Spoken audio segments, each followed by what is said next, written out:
आम्ही तशी मागणी केली नाही, खुलासा मागवला आहे की जे कोकण विभागीय आयुक्तांनी जे पत्रक पाठवलेलं आहे त्याच्यामध्ये प्रत्येक गटाची एक संख्या दर्शवलेली आहे आणि सर्व गटांची एकत्रित सदस्यांची संख्या एकत्र केली तर ते 119 होते. तर 122 एकूण सदस्य आहेत सभागृहामध्ये.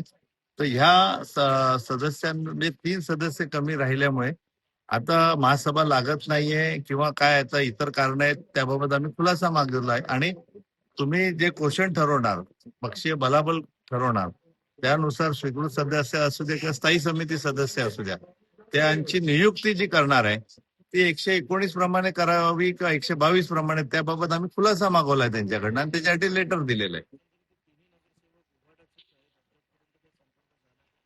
त्यांच्यावर कायदेशीर कारवाईची प्रक्रिया सुरू झालेली आहे आणि 2 प्रभागामध्ये लवकरच निवडणुका लागू शकतात, पोटनिवडणुका आणि कायदेशीर कारवाई होणार.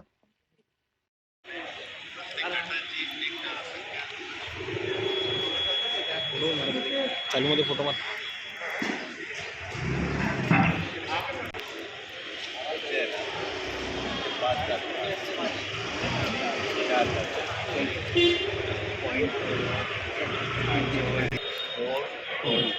आणि इथे 4.4.4.5